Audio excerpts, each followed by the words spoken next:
Hi ആൾ, എല്ലാവർക്കും പുതിയ വീഡിയോയിലേക്ക് സ്വാഗതം. നമ്മൾ ഇന്ന് ഡിസ്കസ് ചെയ്യുന്നത് കേട്ടറ്റ് കാറ്റഗറി 3 ഇംഗ്ലീഷിന്റെ കുറച്ച് ചോദ്യങ്ങളാണ്. 40ഓളം PYQs ആണ് നമ്മൾ ഇന്നത്തെ ക്ലാസ്സിൽ ഡിസ്കസ് ചെയ്യുന്നത്. അപ്പോൾ നമുക്ക് ആദ്യത്തെ ചോദ്യത്തിലേക്ക് പോവാം. Who is the translator of KR Meera's novel hang woman everyone needs A good ഹാങ്ങിങ്? KR മീരയുടെ ആരാച്ചാർ എന്ന നോവൽ നമുക്ക് എല്ലാവർക്കും ഫെമിലിയർ ആണ് അല്ലേ? അപ്പൊ അതിന്റെ ട്രാൻസ്ലേറ്റർ ഇംഗ്ലീഷിലേക്ക് ട്രാൻസ്ലേറ്റ് ചെയ്തത് ആരാണ് എന്നാണ് ആദ്യത്തെ ചോദ്യം. ഓപ്ഷൻസ് വരുന്നത് Anita Nair, J Devika, George Adams and Shilpa S Nair ആണ്. ഇതിൽ ആൻസർ ആയിട്ട് വരുന്നത് ഓപ്ഷൻ ബി ആണ്. ജെ ദേവികയാണ് KR മീരയുടെ ആരാച്ചാർ എന്ന നോവലിനെ ഇംഗ്ലീഷിലേക്ക് ട്രാൻസ്ലേറ്റ് ചെയ്തിട്ടുള്ളത്. അടുത്ത ചോദ്യം. Samuel Johnson's remark, heterogeneous ideas are yoked by violence together is about. അപ്പോൾ സാമുവൽ ജോൺസന്റെ ഒരു കോട്ടാണ് ഇവിടെ തന്നിരിക്കുന്നത്. Heterogeneous ideas are yoked by violence together. അത് എന്തിനെ പറ്റിയാണ് പറയുന്നതെന്നാണ്. അപ്പൊ ഇവിടെ ആ കോട്ടിൽ നമുക്ക് നോക്കിയാൽ കാണാം ഹെട്രോജിനസ് ഐഡിയാസിനെയാണ്, അതായത് വ്യത്യസ്തമായ രണ്ട് കാര്യങ്ങളെയാണ് ഇവിടെ യോജിപ്പിക്കുന്നത്. അപ്പൊ എന്ത് തരം പോയിട്രിയിലാണ് അങ്ങനെ വരുന്നത് നോക്കാം. Blake's poetry, Keats poetry, Milton style and Donne's poetry. ഏതാണ്? ഓപ്ഷൻ ഡി ആണ്. ഡൺസ് പോയിട്രി ആണ്. ഡണ്ണിന്റെ പോയിട്രി ആണ് മെറ്റാഫിസിക്കൽ പോയിട്രി. മെറ്റാഫിസിക്കൽ പോയിട്രിനെയാണ് ഹെട്രോജിനസ് ഐഡിയാസ് യോജിപ്പിച്ചിട്ട് പല കാര്യങ്ങളുമായിട്ട് കമ്പയർ ചെയ്യുന്നത് അല്ലേ? കോമ്പസിനെ ലവ് ആയിട്ട് കമ്പയർ ചെയ്യുന്നുണ്ട്. അപ്പൊ ഇതിനെപ്പറ്റി സാമുവൽ ജോൺസൺ പറഞ്ഞ റിമാർക്കാണ് ഇവിടെ നമ്മൾ കണ്ടത്. അപ്പൊ ഡണ്ണിന്റെ മെറ്റാഫിസിക്കൽ പോയിട്രിയെ പറ്റിയാണ് ഈ റിമാർക്ക് പറഞ്ഞിട്ടുള്ളത്. അടുത്ത ചോദ്യം വരുന്നത് Derrida makes use of the term aporia to mean. ഇപ്പൊ ഡെറീഡയുടെ എപ്പോറിയ എന്ന ടേം എന്താണ് അർത്ഥാക്കുന്നതെന്നാണ് ചോദ്യം. ഓപ്ഷൻസ് വരുന്നത് process of postponement, inherent desire to have a centre, inadequacy of language and unresolvable difficulties of a text. ഇതിന്റെ ആൻസർ വരുന്നത് ഓപ്ഷൻ ഡി ആണ്. അൺറിസോൾവബിൾ difficulties of A text ആണ്. ഒരു ടെക്സ്റ്റിൽ തന്നെ കോൺട്രഡിക്ഷൻ വരികയാണ്, അതിനെയാണ് എപ്പോറിയ എന്ന് പറയുന്നത്. എപ്പോറിയ മീൻസ് ഇറിസോൾവബിൾ കോൺട്രഡിക്ഷൻസ് ഇൻ മീനിങ്. അപ്പോൾ ഒരു ടെക്സ്റ്റിന്റെ മീനിങ്ങിൽ, അർത്ഥത്തിൽ തന്നെ നമുക്ക് റിസോൾവ് ചെയ്യാൻ പറ്റാത്ത തരത്തിലുള്ള കോൺട്രഡിക്ഷൻസ് വരികയാണ്, അതിനെയാണ് എപ്പോറിയ എന്ന് പറയുന്നത്. അടുത്ത ചോദ്യം.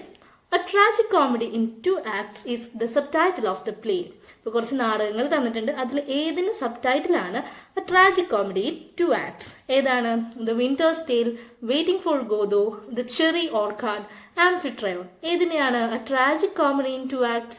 ഓപ്ഷൻ ബി ആണ് അല്ലെ. വെയിറ്റിംഗ് ഫോർ ഗോദോ എന്ന പ്ലേയുടെ സബ് ആണ് A tragic comedy in 2 acts. അപ്പം വെയിറ്റിംഗ് ഫോർ ഗോദോ എന്ന് പറഞ്ഞാൽ വളരെ ഇമ്പോർട്ടൻ്റ് ആയിട്ടുള്ള ഒരു പ്ലേ ആണ്. അതിന്റെ സബ് വരുന്നത് ട്രാജിക് കോമഡി ഇൻ 2 acts എന്നാണ്. പിന്നെ അതിലെ മെയിൻ ക്യാരക്ടേഴ്സ് ആരൊക്കെയാണ്? വ്ളാഡിമിർ, എസ്ട്രഗൻ, ലക്കി, പോട്സോ, പിന്നെ ഒരു ബോയ് വരുന്നുണ്ട്. ഇതൊക്കെയാണ് ആ പ്ലേയിലെ മെയിൻ ആയിട്ടുള്ള ക്യാരക്ടേഴ്സ് വരുന്നത്. വേൾഡ് വാറിന് ശേഷം അന്നത്തെ ആളുകളുടെ ഇടയിൽ ഉണ്ടായിരുന്ന ഒരു എക്സിസ്റ്റൻഷ്യൽ ക്രൈസിസ്, അല്ലെങ്കിൽ ഒരു മീനിങ്ലെസ്നെസ്, ഈ ലോകത്തിലെ തന്നെ ഒരു അർത്ഥമില്ലാത്ത അവസ്ഥ, ഇതൊക്കെയാണ് Samuel Beckett waiting for Godot എന്ന പ്ലേയിലൂടെ നമുക്ക് കാണിച്ചു തന്നിട്ടുള്ളത്. അപ്പൊ അതിന്റെ സബ് വരുന്നത് A tragic comedy in 2 acts എന്നാണ്. അടുത്ത ചോദ്യം. Which of the following terms is not associated with Mikhail Bakhtin? താഴെ തന്നിരിക്കുന്ന ടേംസിൽ മിഖായൽ ബക്തിനുമായിട്ട് അസോസിയേറ്റ് ചെയ്യാത്ത ടേം ഏതാണെന്നാണ് ചോദ്യം. ഓപ്ഷൻസ് നോക്കാം. ഹെട്രോഗ്ലോസിയ, കാർണിവൽ, പാരാടെക്സ്റ്റ് ആൻഡ് ക്രോണോടോപ്പ്. ആൻസർ വരുന്നത് ഓപ്ഷൻ സി പാരാടെക്സ്റ്റ് ആണ്. ഹെട്രോഗ്ലോസിയ, കാർണിവൽ, ക്രോണോടോപ്പ് ഇതൊക്കെ ഭക്തിനുമായിട്ട് റിലേറ്റ് ചെയ്തിട്ടുള്ളതാണ്. ജെറാൾഡ് ജെനെ ആയിട്ട് ബന്ധപ്പെട്ട ടേമാണ് പാരാടെക്സ്റ്റ് എന്ന് പറയുന്നത്. അടുത്ത ചോദ്യം. T.S. Eliot introduces the theory of objective correlative in the essay. T.S. Eliot മുന്നോട്ട് വെച്ചൊരു ആശയമാണ് ഒബ്ജക്റ്റീവ് കോറിലേറ്റീവ്. അത് ഏത് എസ്സേയിലാണ് അദ്ദേഹം ഇൻട്രൊഡ്യൂസ് ചെയ്തത് എന്നാണ് ചോദ്യം. ഓപ്ഷൻസ് വരുന്നത് Hamlet and his problems, tradition and individual talent, frontiers of criticism, the metaphysical points. Answer option A ആണ്. ഹാംലെറ്റ് ആൻഡ് ഹിസ് പ്രോബ്ലംസിലാണ് ഒബ്ജക്റ്റീവ് കോറിലേറ്റീവ് എന്നുള്ള ഒരു ഐഡിയ T.S. Eliot മുന്നോട്ട് വെച്ചത്. അടുത്ത ചോദ്യം വരുന്നത് Who was referred to as an upstart crow by Robert Greene? Robert green എന്നൊരു റൈറ്റർ അപ്സ്റ്റാർട്ട് ക്രോ എന്ന് ഏത് റൈറ്ററിനെയാണ് പറഞ്ഞത് എന്നാണ് ചോദ്യം. ആൻസർ വരുന്നത് ഓപ്ഷൻ ഡി ആണ്. ഷേക്സ്പിയറിനെയാണ് റോബർട്ട് ഗ്രീൻ ആൻ അപ്സ്റ്റാർട്ട് ക്രോ എന്ന് പറഞ്ഞത്. റോബർട്ട് ഗ്രീൻ യൂണിവേഴ്സിറ്റി വിറ്റ്സ് എന്നുള്ള ഒരു ഗ്രൂപ്പിൽ വരുന്ന റൈറ്ററാണ്.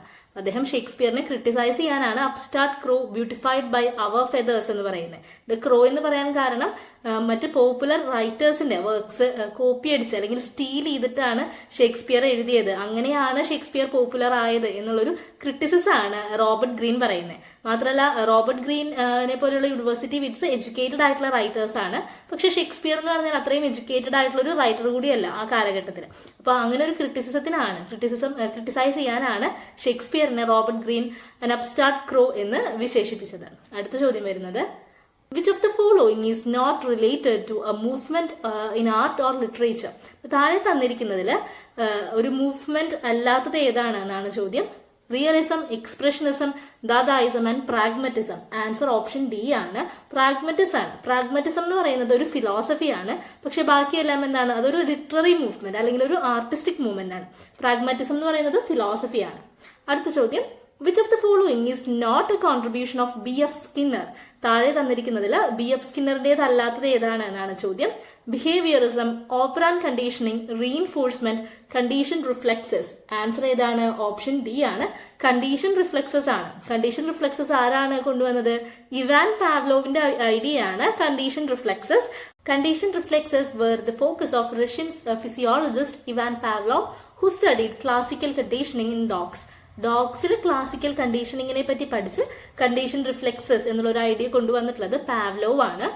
സ്കിന്നറിന്റേതല്ലാത്തൊരു ഇത് വരുന്നത് പാവ്ലോവിന്റെ ഈ കണ്ടീഷൻ റിഫ്ലെക്സസ് ആണ്. Teaching strategy where students discover operational principles by observing examples. അപ്പോൾ എക്സാമ്പിൾസിൽ നിന്ന് പ്രിൻസിപ്പിൾ കണ്ടുപിടിക്കുന്ന ആ രീതി എന്താണ്, ആ ടീച്ചിങ് സ്ട്രാറ്റജി എന്താണെന്നാണ് ചോദ്യം. ഓപ്ഷൻസ് വന്നിരിക്കുന്നത് problem based learning, inductive teaching, guided practice and deductive teaching. ഏതാണ്? എക്സാമ്പിൾസിൽ നിന്നാണ് ഉത്തരം കണ്ടെത്തുന്നത്. അത് ഇൻഡക്റ്റീവ് ടീച്ചിങ് ആണ്. കുറെ എക്സാമ്പിൾസ് തന്ന് അതിൽ നിന്ന് ഒരു റൂൾ അല്ലെങ്കിൽ ഒരു സെറ്റ് ഓഫ് പ്രിൻസിപ്പിൾസ് ഒരു കുട്ടി കണ്ടെത്തുകയാണ്. അതാണ് ഇൻഡക്റ്റീവ് ടീച്ചിങ്. കുറച്ച് ഗ്രാമർ സെന്റൻസുകൾ തന്നിട്ട് സിമ്പിൾ പ്രസന്റ് ടെൻസിന്റെ കുറെ എക്സാമ്പിൾ തരികയാണ്. അതിൽ നിന്ന് കുട്ടി സിമ്പിൾ പ്രസന്റ് ടെൻസിന്റെ ഫോം ഇതാണ് അല്ലെങ്കിൽ സ്ട്രക്ചർ ഇതാണ് എന്ന് മനസ്സിലാക്കുന്നതാണ് ഇൻഡക്റ്റീവ് ടീച്ചിങ്. നേരെ മറിച്ച് ഇതാണ് സിമ്പിൾ പ്രസന്റ് ടെൻസിന്റെ ഒരു റൂൾ എന്ന് പറയുന്നത്. അതിൽ നിന്ന് കുറെ എക്സാമ്പിൾസ് എഴുതുകയാണെങ്കിൽ അത് ഡിഡക്റ്റീവ് ടീച്ചിങ് ആണ്. അടുത്ത ചോദ്യം വരുന്നത് ഒരു പാസേജ് ആണ്. I have enjoyed nature since my childhood, so my imaginary place is the wildlife located far away from cities and people. It has everything I like: high mountains with snow peaks, green hills, meadows and woods. My imaginary place has much fresh air that is filled with rich smells of wood and flowers. ഇതാണ് ഇപ്പൊ passage വന്നിരിക്കുന്നത്. അപ്പൊ ഇത് എന്ത് തരം passage ആണ് എന്നാണ് ചോദ്യം. ഓപ്ഷൻസ് ഏതൊക്കെയാണ്? Narrative, expository, reflective and descriptive. ഇത് എന്ത് തരം പാസേജ് ആണ്? ഒരു ലാൻഡ്സ്കേപ്പിനെയാണ് അല്ലെ അവിടെ ഡിസ്ക്രൈബ് ചെയ്യുന്നത്. അതുകൊണ്ട് തന്നെ അതൊരു ഡിസ്ക്രിപ്റ്റീവ് പാസേജ് ആണ്. അടുത്ത ചോദ്യം A test which is designed to measure a person's level of skill, accomplishment or knowledge in a specific area is called. ഒരു സ്പെസിഫിക് ഏരിയ, ഒരു പ്രത്യേക ടോപ്പിക്കിൽ ഒരു വ്യക്തിയുടെ സ്കില്ലോ അക്കംപ്ലിഷ്മെന്റോ അല്ലെങ്കിൽ നോളജോ ടെസ്റ്റ് ചെയ്യാനായിട്ട് ഡിസൈൻ ചെയ്തത് എന്ത് തരം ടെസ്റ്റ് ആയിരിക്കും? Diagnostic test, remedial test, achievement test and aptitude test. ഏതാണ്? ഒരു ഏരിയയിലാണ് അല്ലെ, അപ്പൊ അത് ആപ്റ്റിറ്റ്യൂഡ് ടെസ്റ്റ് ആണ് വരുന്നത്. Next question, which among the following is a feature of social constructivism? താഴെ തന്നിരിക്കുന്നതിൽ സോഷ്യൽ കൺസ്ട്രക്റ്റിവിസത്തിന്റെ ഫീച്ചേഴ്സ് ഏതാണ്?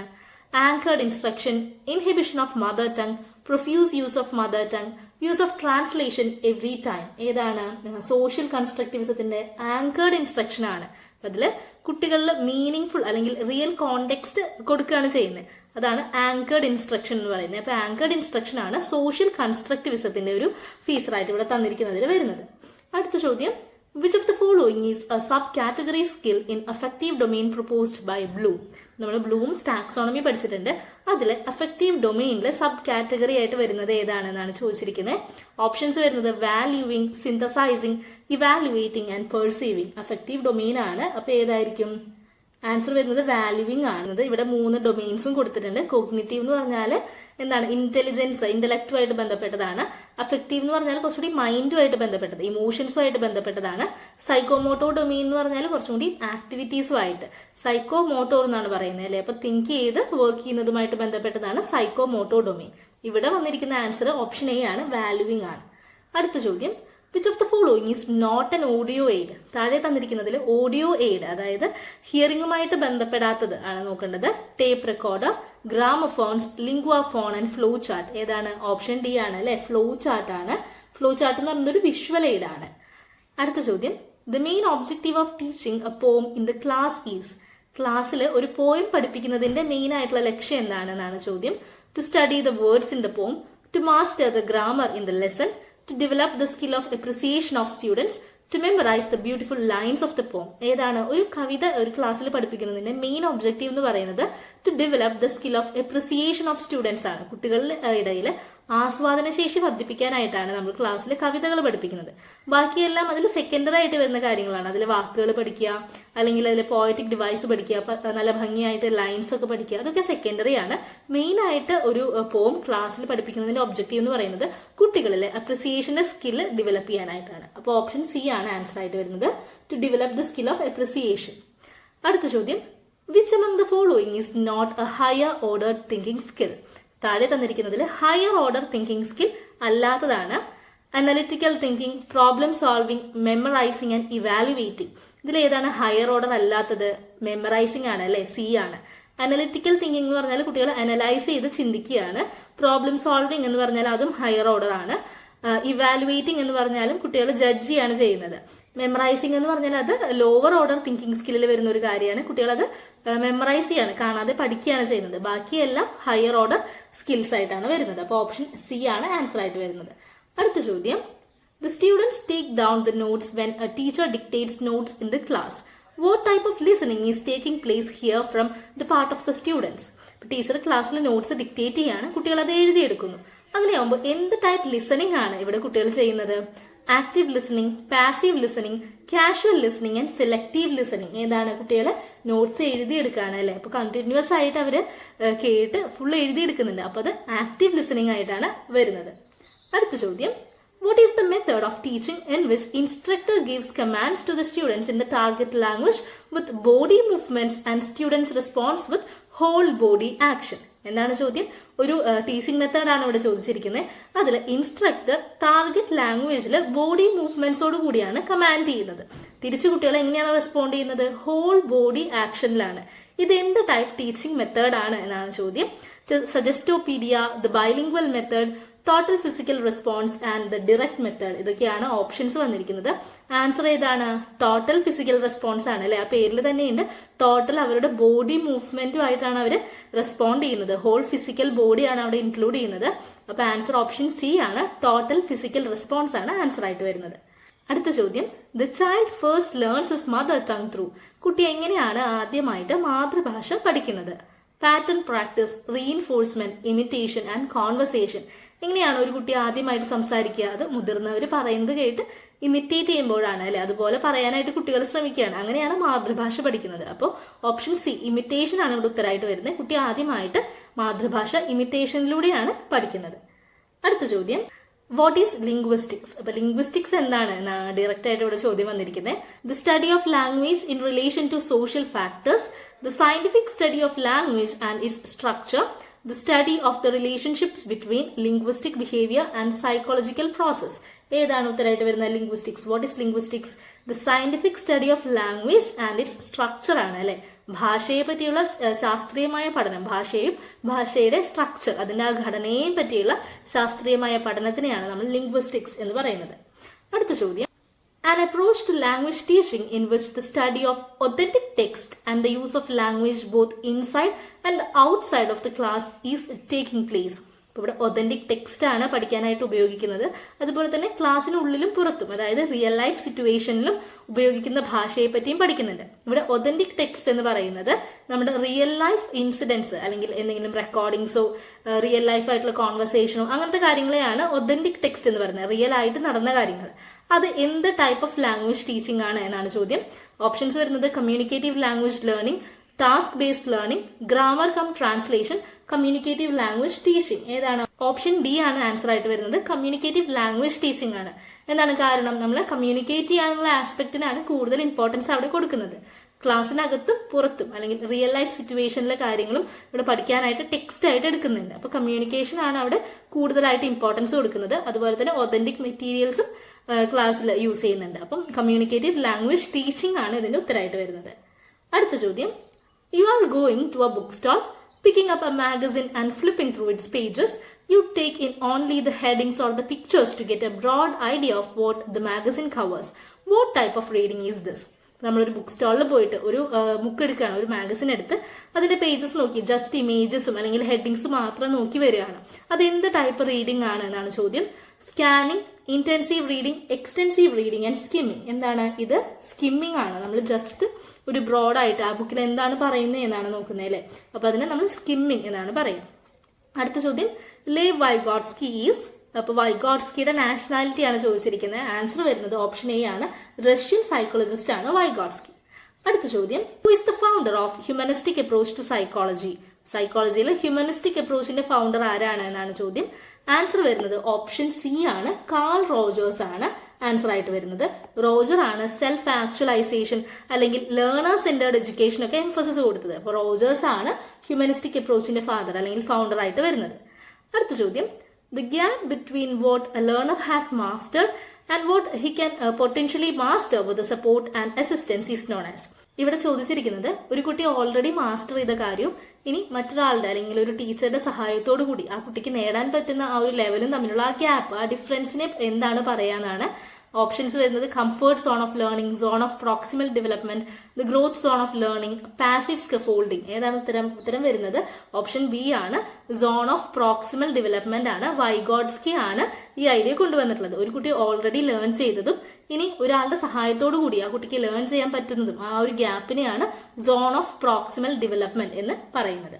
അടുത്ത ചോദ്യം in a test the teacher asks students to respond to her instruction. This is a test of. അപ്പൊ teacher instruction പറയും, അതിനനുസരിച്ച് കുട്ടികൾ respond ചെയ്യണം. അത് എന്തിന്റെ ടെസ്റ്റ് ആണ്? കുട്ടികൾ പറയുന്നത് കേട്ടിട്ടാണല്ലേ റെസ്പോണ്ട് ചെയ്യുന്നത്. അപ്പോൾ അവരാദ്യം കേൾക്കണം. അപ്പൊ അത് എന്തിന്റെ ടെസ്റ്റ് ആയിരിക്കും? അത് ലിസണിങ്ങിന്റെ ടെസ്റ്റ് ആയിരിക്കും. ഓപ്ഷൻ ഡി ലിസണിങ് ആണ് ആൻസർ ആയിട്ട് വരുന്നത്.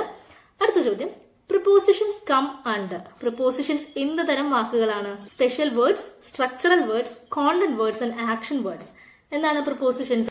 പ്രിപ്പോസിഷൻസ് സ്ട്രക്ചറൽ വേർഡ് ആണ് അല്ലെ. ഒരു സെന്റൻസിന് സ്ട്രക്ചർ കൊടുക്കുകയാണ്, അല്ലെങ്കിൽ ഒരു സെന്റൻസിലെ രണ്ട് വാക്കുകൾ തമ്മിൽ ബന്ധിപ്പിക്കുക, ആ വാക്കുകൾ തമ്മിലുള്ള റിലേഷൻ എന്താണ്, ഇതൊക്കെയാണ് പ്രിപ്പോസിഷൻസ് കാണിച്ചു തരുന്നത്. അതുകൊണ്ട് തന്നെ പ്രിപ്പോസിഷൻസ് സ്ട്രക്ചറൽ വേർഡ്സ് ആണ്. അടുത്ത ചോദ്യം the affective filter hypothesis is a phrase coined by. Affective filter hypothesis ആരാണ് കൊണ്ടുവന്നിട്ടുള്ളത്? ആൻസർ ഓപ്ഷൻ സി ആണ് അല്ലെ. സ്റ്റീഫൻ ക്രാഷൻ ആണ് ഡിഫറെന്റ് ടൈപ്സ് ഓഫ് ഹൈപ്പോത്തസിസ് കൊണ്ടുവന്നിട്ടുള്ളത്. അടുത്ത ചോദ്യം who designed the advance organiser model. Advance organiser model ലേണിംഗിൽ കൊണ്ടുവന്നത് ഡേവിഡ് ഓസ്ബെൽ ആണ്. അടുത്ത ചോദ്യം which among the following is not a subskill of writing. താഴെ തന്നിരിക്കുന്നതിൽ റൈറ്റിംഗിന്റെ സബ്സ്കിൽ അല്ലാത്തത് ഏതാണെന്ന് നോക്കാം. Logical presentation of ideas, proper articulation of words, use of linkers correctly, organisation of ideas and events. ഏതാണ് റൈറ്റിംഗിൻ്റെത് അല്ലാത്തത്? ഓപ്ഷൻ ബി ആണ് അല്ലെ. പ്രോപ്പർ ആർട്ടിക്കുലേഷൻ ആണ്. Articulation എന്ന് പറഞ്ഞാൽ എന്താണ്? പറയുന്നതിനെയാണ് നമ്മൾ ആർട്ടിക്കുലേഷൻ എന്ന് പറയുന്നത്. അത് സബ്സ്കിൽ ഓഫ് സ്പീക്കിംഗ് ആണ്. ഇവിടെ ചോദിച്ചിരിക്കുന്നത് സബ്സ്കിൽ ഓഫ് റൈറ്റിംഗ് ആണ്. അപ്പൊ അതിൽ വരാത്തത് പ്രോപ്പർ ആർട്ടിക്കുലേഷൻ ഓഫ് വേർഡ്സ് ആണ്. അടുത്ത ചോദ്യം the abbreviation LBLD stands for. LBLDയുടെ അബ്രിവിയേഷൻ വരുന്നത് ലാംഗ്വേജ് ബേസ്ഡ് ലേണിംഗ് ഡിസബിലിറ്റീസ് എന്നാണ്. അടുത്ത ചോദ്യം a teacher after teaching a prose lesson in the class prepares 4 or 5 simple thought-provoking questions from the lesson and asks the students to talk orally for 2 minutes each. ഒരു class ഒരു പ്രോസ് എടുത്തതിന് ശേഷം ഒരു 4 or 5 simple ആയിട്ടുള്ള ചോദ്യങ്ങൾ കുട്ടികളോട് ചോദിക്കുകയാണ്. എന്നിട്ട് അവരോട് 2 മിനിറ്റ് അതിനെപ്പറ്റി സംസാരിക്കാനാണ് പറയുന്നത്. This is four developing. ഇത് എന്ത് ഡെവലപ്പ് ചെയ്യാനാണ്? Post reading skill, pre reading skill, pre listening skill and wide reading skill. എന്താണ്? വായിച്ചതിന് ശേഷമാണ് ടീച്ചർ കുട്ടികളോട് സംസാരിക്കാനായിട്ട് പറയുന്നത് അല്ലേ. അപ്പൊ അവർ വായിച്ചതിനെ പറ്റിയാണ് പറയുന്നത്. അപ്പം വായിച്ചതിന് ശേഷമായതുകൊണ്ട് തന്നെ നമ്മൾ അതിനെ പോസ്റ്റ് റീഡിംഗ് സ്കിൽ എന്നാണ് പറയുന്നത്. അടുത്ത ചോദ്യം in language the ability to integrate or unite different elements to form something new is known as. അപ്പോൾ ഡിഫറെന്റ് എലമെന്റ്സിനെ കമ്പൈൻ ചെയ്ത് പുതിയതായിട്ട് എന്തെങ്കിലും ഉണ്ടാക്കുന്നതിനെ എന്താണ് പറയുന്നത്? Comprehension, synthesis, evaluation and application. ഏതാണ്? പുതിയ കാര്യം ഉണ്ടാക്കുകയാണ് അല്ലെ യോജിപ്പിച്ചിട്ട്. അത് സിന്തസിസ് ആണ് ആൻസർ ആയിട്ട് വരുന്നത്. അടുത്ത ചോദ്യം which among the following is not a principle of selection of vocabulary items for lessons in a textbook. ഇപ്പൊ താഴെ തന്നിരിക്കുന്നതിൽ വൊക്കാബുലറി ഐറ്റംസ് സെലക്ട് ചെയ്യുന്നതിൽ പ്രിൻസിപ്പിൾ അല്ലാത്തത് ഇത് ഏത് ക്രൈറ്റീരിയ ആണ് നോക്കാത്തത് എന്നാണ് ചോദ്യം. ഓപ്ഷൻസ് വരുന്നത് frequency, regional value, appeal and productivity. Option C ആണ്, അപ്പീൽ ആണ് ആൻസർ ആയിട്ട് വരുന്നത്. അപ്പൊ ഫ്രീക്വൻസി, എത്രത്തോളം ഫ്രീക്വന്റ് ആയിട്ട് ആ വാക്കുകൾ വരുന്നു, അല്ലെങ്കിൽ റീജിയണൽ വാല്യൂ, ആ കുട്ടികൾ പഠിക്കുന്ന ആ ഒരു ഏരിയ, ആ റീജിയനിൽ ഈ വാക്ക് എത്രത്തോളം ഇമ്പോർട്ടന്റ് ആണ്. ഇനി പ്രൊഡക്ടിവിറ്റി, നമുക്കത് യൂസ് ചെയ്യാൻ പറ്റൂ. ഇത്തരത്തിലെ കാര്യങ്ങൾ നമ്മൾ വൊക്കാബുലറി ഐറ്റംസ് പഠിപ്പിക്കുമ്പോൾ യൂസ് ചെയ്യുന്നതാണ്. പക്ഷെ അപ്പീൽ, അത് എത്രത്തോളം അപ്പീലിംഗ് ആണ്, ആ കാര്യം നമ്മൾ വൊക്കാബുലറി ഐറ്റംസ് ചൂസ് ചെയ്യുമ്പോൾ നോക്കാത്തൊരു പ്രിൻസിപ്പിൾ ആയിട്ടാണ് വരുന്നത്. അടുത്ത ചോദ്യം the inability to write coherently as a symptom of a neurological condition or as an aspect of learning disability is called. അപ്പോൾ എഴുതാനുള്ളൊരു ഡിഫിക്കൽട്ടി, അതൊരു ന്യൂറോളജിക്കൽ കണ്ടീഷൻ ആണ്. അതിനെന്താണ് പറയുന്നതെന്നാണ് ചോദ്യം. ആൻസർ ഓപ്ഷൻ ഡി ആണ്, ഡിസ്ഗ്രാഫിയ ആണ് ആ ഒരു എഴുത്തുമായിട്ട് ബന്ധപ്പെട്ട ആ ബുദ്ധിമുട്ടുള്ള ഒരു ന്യൂറോളജിക്കൽ ഡിഫിക്കൽട്ടി. അടുത്ത ചോദ്യം, one of the hallmarks of silent ways, silent way മെത്തേഡിന്റെ ഒരു ഫീച്ചർ എന്താണെന്നാണ് ചോദ്യം. The use of Cuisenaire rods, the decoration, furniture and arrangements of the classroom, the use of music and the authoritative behavior of the teacher, the coordination of language and physical movement. ഏതാണ് silent way മെത്തേഡിന്റെ use of Cuisenaire rods ആണ് അല്ലെ. Silent വേ മെത്തേഡിലെ എന്തെങ്കിലും ഒരു ചോദ്യം എല്ലാ എക്സാമിനും വരാറുള്ളതാണ്. അപ്പൊ എല്ലാവരും സൈലന്റ് വേ മെത്തേഡ്, പിന്നെ അത് ആരാണ് പ്രപ്പോസ് ചെയ്തത്, അതിന്റെ ഫീച്ചേഴ്സ് എന്തൊക്കെയാണ്, അതൊക്കെ ഒന്ന് പഠിച്ചു വെക്കുക. അടുത്ത ചോദ്യം വരുന്നത്, the type of grammar where learners picking up a grammatical feature while their primary focus is on some other aspect of language is. കുട്ടികൾ ലാംഗ്വേജിന്റെ ഒരു ആസ്പെക്ട് പഠിക്കുകയാണ്, അല്ലെങ്കിൽ ഒരു കാര്യം പഠിക്കുകയാണ്, പക്ഷെ അതിനിടയിൽ ഗ്രാമറിന്റെ വേറൊരു ഫീച്ചർ അവർ പിക്ക് ചെയ്യാണ്, പെട്ടെന്ന് കണ്ടെത്തുകയാണെങ്കിൽ അത് എന്ത് ടൈപ്പ് ഓഫ് ഗ്രാമർ ആയിരിക്കും, എന്ത് ടൈപ്പ് ഓഫ് ലേണിംഗ് ആയിരിക്കും? Formal grammar, incidental grammar, prescriptive grammar and theoretical grammar. ഏതാണ്? ഓപ്ഷൻ ബി ആണ് വരുന്നത്, ഇൻസിഡന്റൽ ഗ്രാമർ ആണ്. കാരണം അവര് ഇൻസിഡന്റൽ ആയിട്ട് പെട്ടെന്ന് പിക്ക് ചെയ്യാണ് ചെയ്യുന്നത് അല്ലെ. അപ്പൊ അത് ഇൻസിഡന്റൽ ഗ്രാമറിലാണ് വരുന്നത്. പ്രൈമറി ഫോക്കസ് അതിനല്ല, വേറെ കാര്യം പഠിച്ചുകൊണ്ടിരിക്കുമ്പോഴാണ് ഈ ഒരു ഫീച്ചർ അവർ കണ്ടെത്തുന്നത്. അടുത്ത ചോദ്യം, the expression old men and women is an example of. Old men and women എന്ന് പറയുന്നത് താഴെ തന്നിരിക്കുന്നതിൽ എന്ത് ആംബിഗ്വിറ്റി അല്ലെങ്കിൽ എന്ത് പ്രോബ്ലംസിനുള്ള എക്സാമ്പിൾ ആണ്? Constructional ambiguity, derivational ambiguity, lexical ambiguity and discontinuity problem. Option constructed ambiguity ആണ് ആൻസർ ആയിട്ട് വരുന്നത്. ഈ ഓൾഡ് മെൻ ആൻഡ് വിമൻ എന്നുള്ള ഫ്രേസ് നമുക്ക് നോക്കുകയാണെങ്കിൽ രണ്ട് രീതിയിൽ അതിന്റെ അർത്ഥം കണ്ടുപിടിക്കാം അല്ലെ. ഓൾഡ് മെൻ വയസ്സായ പുരുഷന്മാർ, ആൻഡ് പിന്നെ എല്ലാ സ്ത്രീകളും ഓൾഡ് വിമൻ എന്നുള്ള ഒരു അർത്ഥം വരാം. അല്ലെങ്കിൽ പുരുഷന്മാരും സ്ത്രീകളും രണ്ടുപേരും old men and old women, അങ്ങനെ ഒരു അർത്ഥം കൂടി വരാം. അപ്പൊ അവിടെ ഒരു ആംബിഗ്യൂറ്റി വരെയാണ്, കൺസ്ട്രക്ഷണൽ ആംബിഗ്യൂറ്റി ആണ് അവിടെ വരുന്നത്. അത് ഉണ്ടാക്കിയിരിക്കുന്നത് അല്ലെങ്കിൽ ആ സ്ട്രക്ചർ ചെയ്തിരിക്കുന്ന രീതിയിലാണ് രണ്ട് രീതിയിലുള്ള അർത്ഥം വരുന്നത്. അപ്പൊ ഇവിടെ രണ്ട് രീതിയിൽ അർത്ഥം വരികയാണ് അല്ലെ. അപ്പൊ ഇതിനെയാണ് നമ്മൾ കൺസ്ട്രക്ഷണൽ ആംബിഗ്വിറ്റി എന്ന് പറയുന്നത്. അതിന്റെ സ്ട്രക്ചറിൽ തന്നെ ആ മീനിങ് ആംബിഗ്വസ് ആണ്, എന്ന് വെച്ചാൽ എന്താണ്, ഫിക്സഡ് ആയിട്ട് ഒരു മീനിങ് അവിടെ ഇല്ല, രണ്ടും വരാം എന്നുള്ളൊരു സാഹചര്യമാണ്. ഇതിനെയാണ് നമ്മൾ കൺസ്ട്രക്ഷണൽ ആംബിഗ്വിറ്റി അല്ലെങ്കിൽ ഗ്രാമറ്റിക്കൽ ആംബിഗ്വിറ്റി ഒക്കെ എന്നൊക്കെ പറയുന്നത്. അടുത്ത ചോദ്യം, which of the following words is wrongly spelled. താഴെ തന്നിരിക്കുന്ന വാക്കിൽ റോങ്ലി സ്പെൽഡ്, തെറ്റായിട്ട് സ്പെല്ലിംഗ് വന്നിരിക്കുന്നത് ഏത് വാക്കിനാണ്? ഓപ്ഷൻ സി ആണ് ഇവിടെ ഉത്തരമായിട്ട് വരുന്നത്, സിഗ്നറ്ററി ആണ്. ഇവിടെ തന്നിരിക്കുന്നത് SIGNATARY ആണ്. കറക്റ്റ് സ്പെല്ലിംഗ് എന്ന് പറയുന്നത് SIGNATORY ആണ്. അതാണ് തെറ്റായിട്ട് സ്പെൽ ചെയ്തിരിക്കുന്ന വേർഡ്. ഈ ചോദ്യത്തോട് കൂടിയിട്ട് ഇന്നത്തെ വീഡിയോ അവസാനിക്കുകയാണ്. നമ്മുടെ ക്ലാസ് യൂസ്ഫുൾ ആയെന്ന് വിചാരിക്കുന്നു. ക്ലാസ്സിനെ പറ്റിയുള്ള അഭിപ്രായങ്ങൾ കമന്റ് ചെയ്യാനായിട്ട് മറക്കരുത്. അടുത്ത വീഡിയോയിൽ കാണാം. അതുവരെ എല്ലാവർക്കും ബൈ.